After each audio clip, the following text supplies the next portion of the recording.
Dia bayar pajak, bayar ini, bayar PPh, bayar itu, royalti segala macam. Tapi ditarik di restitusi, saya dapatnya negatif. Jadi saya memberi subsidi perusahaan batubara yang udah pada kaya itu. Menurut Anda wajar nggak? Pak Purbaya, terkait pihak keluarnya emas sama batubara kan mulai berlaku tanggal 1 Januari 2026. Itu besarannya kira-kira berapa ya Pak untuk yang pihak keluarnya itu dipungut besarannya berapa? Lalu juga Lagi di istana kan? sebelum dikapalkan ya Pak Di, untuk batubara. itu untuk levelnya masih di pembahasan. Kalau nggak salah sih diusulkan nggak tergantung harga batu baranya ya. Ada 5, ada 8, ada 11 tergantung level harga batu baranya. Di bawah harga tentu 5, di atas harga tentu 8, di atas 11. Tapi ini masih didiskusikan di level teknis. Perpres itu ya, sedang akan dibuat. Jadi saya belum bisa pastikan berapa itu pasnya, karena sebagian juga masih ada yang protes kan. Kita mungkin akan ataskan ke depan dan Berarti bisa mundur di tanggal 1 dong Pak? bahkan bisa berlaku surut juga. Itu logika penggunaan pihak keuangan itu mengompensasi restitusi dari pajak batu bara yang tinggi. Dari apa? Pajak restitusi pajak. Antara itu, tapi kalau saya lihat netnya, dia bayar pajak, bayar ini, bayar PPh, bayar itu, royalti segala macam. Tapi ditarik di restitusi, saya dapatnya negatif. Jadi saya memberi subsidi perusahaan batubara yang udah pada kaya itu. Menurut Anda wajar nggak? Undang-undang 3, gue ingetnya Undang 33 aja. Undang-undang 45 pasal 33, gue lupa ayatnya. Kira-kira itu untuk bumi dan tanah dan untuk kemakmuran rakyat, sepenuhnya kemakmuran rakyat kan. Kalau ini enggak kan, diambil tanah, diambil bumi, ambil, saya bayar juga. Kalau gitu lebih baik saya tutup semuanya industri batu bara, selesai. Saya masih nol. Dari sisi fiskal, tapi kan nggak gitu kebijakannya. Kita cari yang optimal untuk semuanya, untuk pengusaha maupun untuk negara, untuk masyarakat juga. Kan pajaknya bukan saya pakai makan-makan, tapi tadi makan-makan ya. Kita pakai untuk program-program yang bisa memakmurkan masyarakat. Misalnya kayak bencana di Aceh, dari mana uangnya? Program pendidikan dari mana? Gitu kira-kira. Jadi kita cari balance yang pas buat semua pelaku bisnis maupun untuk negaranya.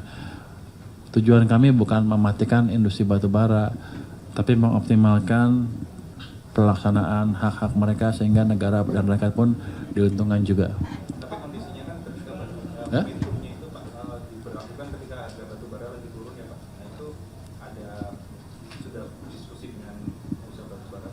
Enggak. Karena masih diskusi.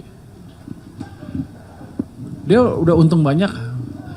Dia dapat memberikan net pajak negatif. Saya cuma mau saya balikan ke normal aja.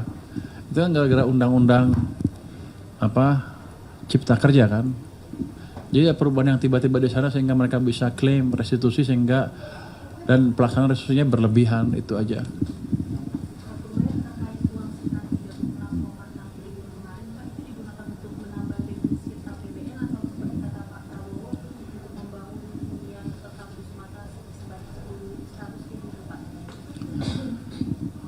Ketika uang masuk ke rekening saya udah nggak bisa dibedakan kan yang mana. Tapi nanti kalau diperlukan uang untuk pembangunan sekolah ya, Huntap. Oh, oh udah ada kan? Itu udah uangnya sudah ada, itu dari penyisiran dana-dana anggaran APBN 2026 dari kementerian lembaga yang kita sisir yang dianggap dipakai untuk rapat dan jalan-jalan yang nggak terlalu produktif. Sudah ada itu, jadi nggak harus ada. Yang itu bisa dipakai untuk yang lain. Tapi untuk saat ini ya itu mengurangi APBN kita, defisitnya. Pak, mau nanya soal penguatan pajak marketplace belum bakal berjalan di 2026 ya? Pajak apa? Pajak marketplace Pak.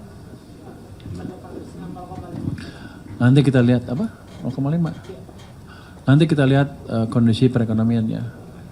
Kalau membaik, ya seperti saya bilang tadi kan, kalau membaik dulu ya. Saya selalu bilang gitu kan.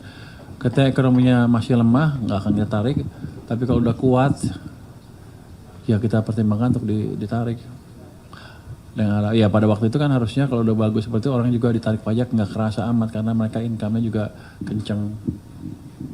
Pak, soal realisasi anggaran KL nih Pak, apakah bisa dijabarkan 3 top 3 KL dengan realisasi anggaran tertinggi di 2020? Itu nanti minggu depan detailnya itu, minggu depan. Sebenarnya sih Pak, ada isu kalau Kementerian Pertahanan tuh anggarannya itu udah jauh di atas dari yang dianggarkan. Kapan? Tahun ini? Tahun depan? Iya tahun ini. Oh, Sama mau nanya juga Pak soal kita nggak akan buka per departemen kali detailnya. Nah, harusnya nggak seperti itu. Karena ada beberapa tempat yang sensitif dalam pengertian sensitif aja.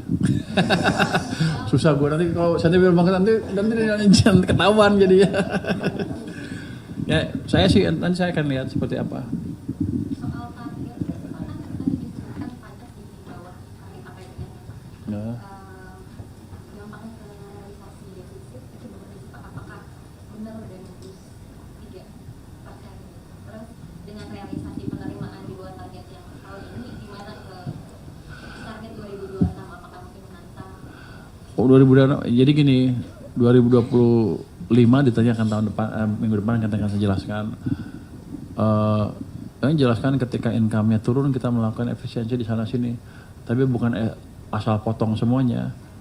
Yang nggak perlu belanja kita kurangin, gitu aja. Ada beberapa tempat yang biasanya foya-foya kita pelototin, dia ngembalin uang banyak loh. Jadi ya itu yang kita lihat.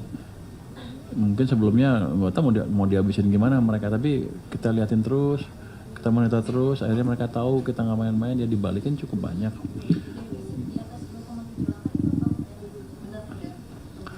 Nanti kita lihat minggu depan, karena sampai nanti malam bergerak terus nih angkanya nih. Nanti kalau saya sebut salah, nanti Purbaya salah katanya.